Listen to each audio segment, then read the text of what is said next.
Antônio em Contexto. A informação que forma e informa. Cultura, política e cidadania. Antônio em Contexto. Olá, para você que acompanha a gente, é sempre uma satisfação poder fazer e ter a sua companhia. A gente chega nesta oportunidade aqui, direto da Regional de Segurança Imperatriz, a 10ª Regional. Eu estou aqui no gabinete do delegado regional, Dr. Eduardo Galvão. 2019, né? Nós já fechamos aí o mês, estamos chegando aqui na reta final do primeiro mês do ano, e já tem muitas coisas contabilizadas aí, só recebendo o rótulo de homicídios, né? Fora as outras coisas. Doutor Eduardo, obrigado por aceitar conversar com a gente. O que a gente pode dizer para a comunidade aí, em termos de avaliação do que foi esse mês, dentro dessa conjuntura? Esse mês foi um mês considerado violento até então. Nós temos aí cerca de 12 homicídios até esse momento. Agora, boa parte desses homicídios já resta esclarecido, com os autores inclusive presos, e a gente vai trabalhar para efetuar a prisão dos outros. O que chama atenção realmente, e que vai requerer um pouco mais de atenção das forças de segurança, nós tivemos, como é sabido por todos, um latrocínio de um policial militar, um sargento Marinho, e da hora da morte dele para 24 horas depois, nós contabilizamos aí 6 mortes violentas. Então, se provavelmente não tivesse ocorrido um fato dessa natureza, algumas dessas mortes com certeza não ocorreriam. Provavelmente marginais se valeram de uma possibilidade de uma reprimenda para elevar o número de homicídios virtualmente dentro do mês de janeiro. Se não tivesse ocorrido esse fato, você teria um mês tranquilo. Coloquemos aí 6 mortes a menos nesse contexto. Eu queria lembrar, porque quando circula na média do achômetro, né, do achismo, que sempre quando ocorre um homicídio, qualquer tipo de ataque, militar, geralmente não necessariamente é um homicídio. A tendência nas horas vindouras de um número elevadíssimo de mortes. Se não fosse por essa situação, para confundir a polícia na investigação, pode ser. E ao mesmo tempo que a polícia, a própria militar que vai reagir para defender. Exatamente. A gente não descarta também que possa ter sido obra de agentes públicos. Mas a princípio, como nós tivemos na mesma noite um bombeiro militar do CTA atingido, teve sua moto subtraída, a gente acredita que não tenham sido coisa de agentes públicos, na verdade, no caso de policiais. Tenham sido realmente delinquentes que, em busca de esse ensejo e praticam delitos. Mas a gente vai chegar a todas essas autorias. Agora, muitos casos foram resolvidos. A própria morte do sargento Marinho, todos os envolvidos estão presos. O autor do disparo foi morto em confronto no município de Amarante. Nós tivemos o primeiro homicídio do ano, com a autoria presa, o autor está preso na passagem do ano, nas primeiras horas do dia 1º. Os últimos 2 homicídios ocorridos, tanto o da Karina, ocorrido no final de semana próximo passado, quanto o homicídio que nós tivemos na área do Bom Sucesso, também com 2 autores presos essa semana. Então a gente tem buscado efetuar as prisões no mais curto espaço de tempo, se chegar à autoria e se concluir os inquéritos com o máximo de rapidez possível. Geralmente a questão de homicídio, quando se trata de autoridade pública, ganha um pouco mais de conotação, né? A mais recente aqui que ganhou uma conotação foi o episódio que envolveu o ex-prefeito de Davinópolis, Ivanildo Paiva, né?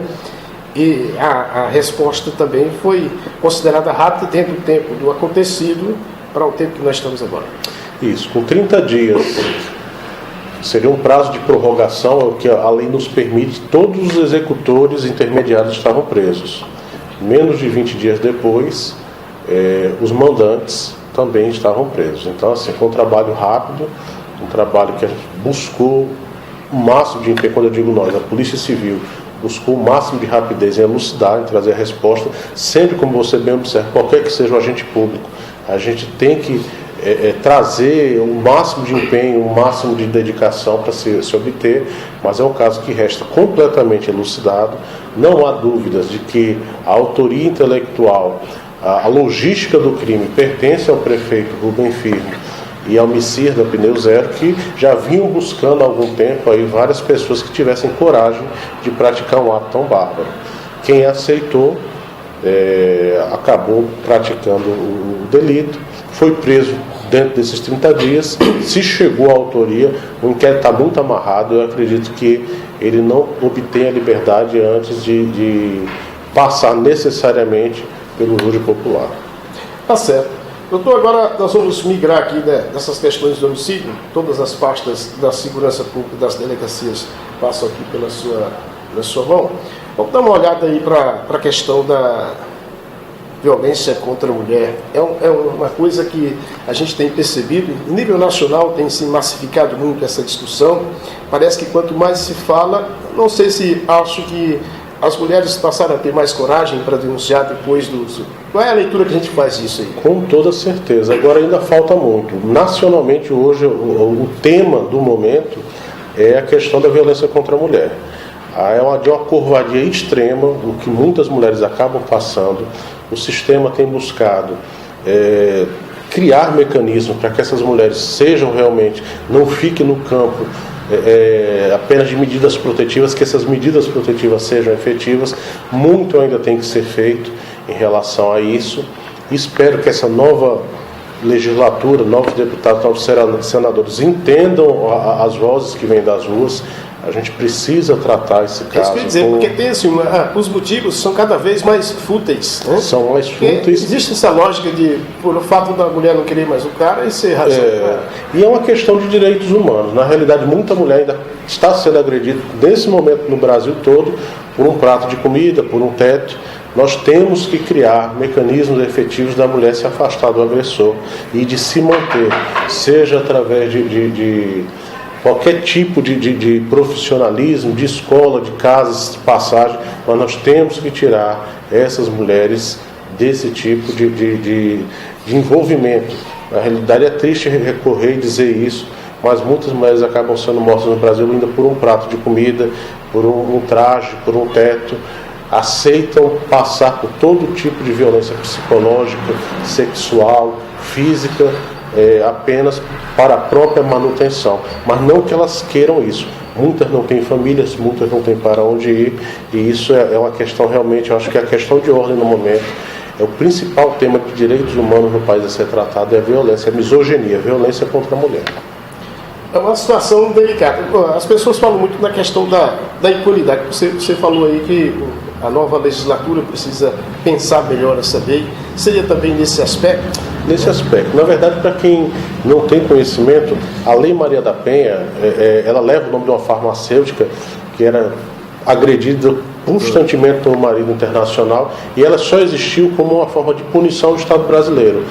O caso dela foi levado à Corte Interamericana de Direitos Humanos e o Brasil recebeu 3 punições. Julgar os processos dela, que não julgaram, estava parada há anos esses processos, uma forma de indenizá-la, e criar uma lei de proteção à mulher.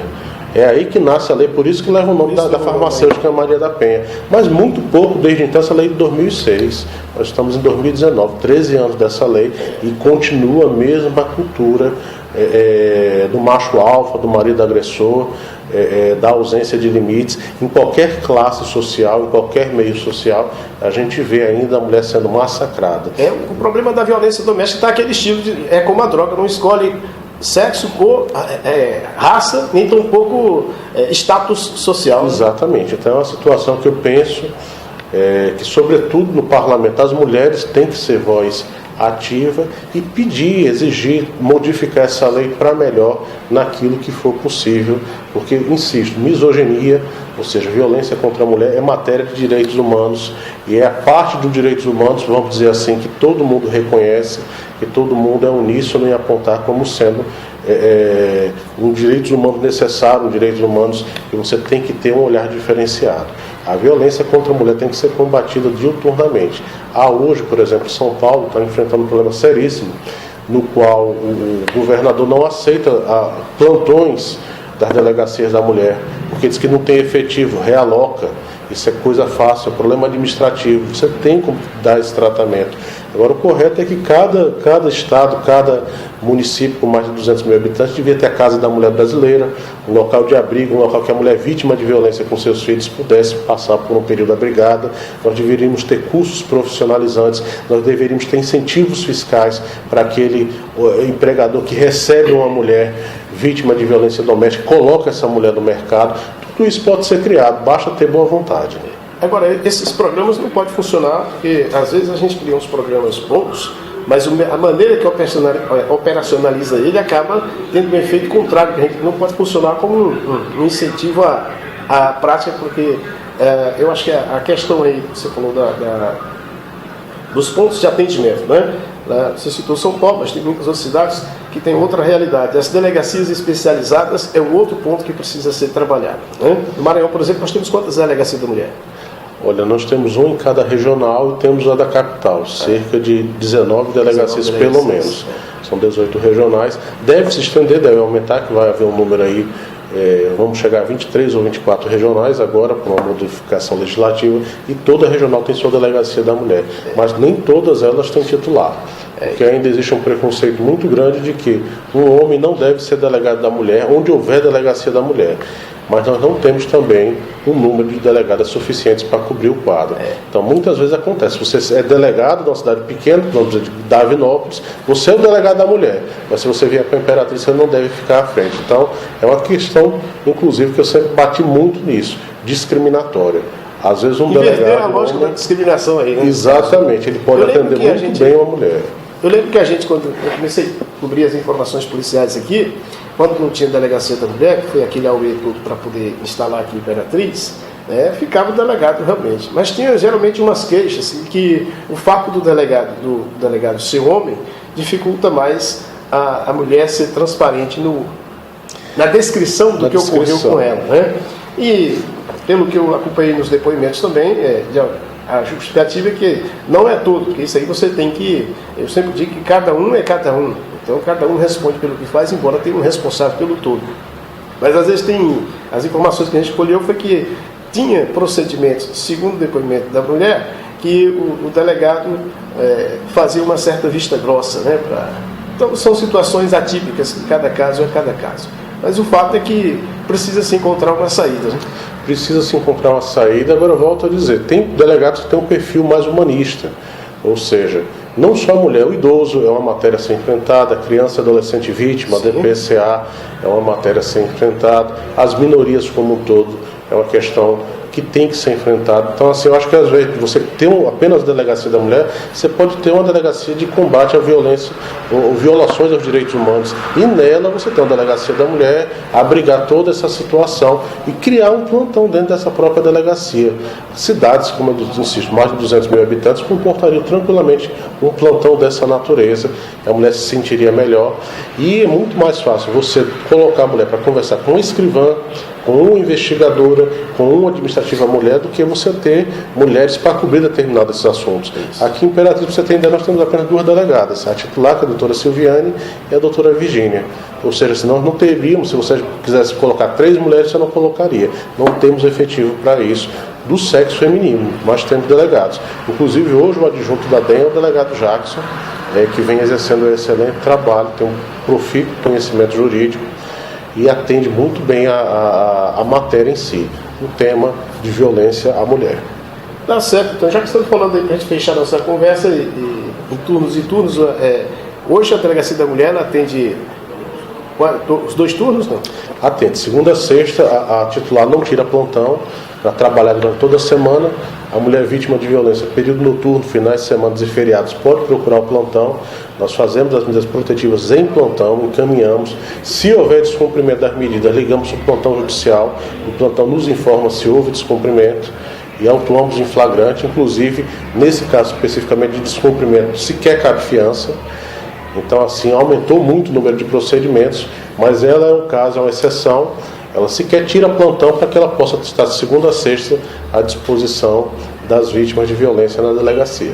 Tá certo, quero lhe agradecer por conversar com a gente. Se não tiver problema em fazer um comentário aí sobre o que já circula nas mídias sociais, sobre a possível transferência do Dr. Eduardo aqui de Imperatriz para outro setor e de alguém que venha para lhe substituir por aqui, fique à vontade, então, para a gente fechar a nossa conversa. Antônio, na verdade há tratativas nesse sentido. Inclusive eu vou ligar nas próximas horas ao delegado geral para saber se já é uma decisão. Existe a expectativa que eu venha a ser substituído pelo delegado regional de Santo Andrés, Dr. Ederson, nos próximos dias. Mas como não houve ainda um anúncio oficial, não está publicado no Diário Oficial, tanto eu continuo trabalhando normalmente, só no campo quanto ele da especulação. Está no campo da especulação. Então, até que se tenha uma certeza jurídica, se houvesse um ato oficial, eu já de antemão falaria.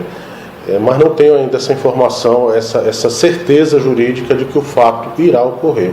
Mas acredito que ainda essa semana a gente tem uma decisão final acerca do tema. A princípio, se houver substituição, minha ideia inicial é de permanecer Imperatriz. Mas se houver também alguma outra missão designada, eu não tenho como dizer não. A gente vai cumprir o que for determinado pela Secretaria de Segurança. Tá certo, eu lhe agradeço por conversar com a gente. E tem até uma... Cheguei aqui conversando com você em off e as pessoas já circulam aí. As pessoas têm uma preocupação, diz que o delegado que dá muita entrevista acaba querendo virar prefeito de Imperatriz, né? Mas acho que essa aí não vai pegar pro Galvão, não é? Não é a minha vocação no primeiro momento. Realmente meu pensamento sempre foi voltado exclusivamente para a atividade policial. Já estou há 15 anos na atividade policial. Eu sequer, para você ter ideia, eu tive pretensão de chegar à capital. Eu tenho tempo, muitos colegas mais modernos já chegaram à capital, mas eu prefiro permanecer trabalhando em regionais, no interior do estado, sempre focado naquilo que foi designado. Onde for deslocado, pode ter certeza que o afinco, a vontade será a mesma. No mesmo dia que entrei na polícia, 15 anos atrás, vou continuar exercendo minhas atividades da mesma maneira, domingo a domingo. Aquela história, meu tipo de serviço não admite sábado, domingo, feriado, férias, são coisas que eu não conheço. Talvez desacelere, dependendo de para onde eu vá, talvez continue no mesmo ritmo, mas assim, o pensamento ele continua todo voltado exclusivamente para a Polícia Civil do Estado do Maranhão. Tá certo, muito obrigado, doutor Eduardo, por conversar com a gente. Para você que acompanha a gente, até o último momento. Antônio em Contexto.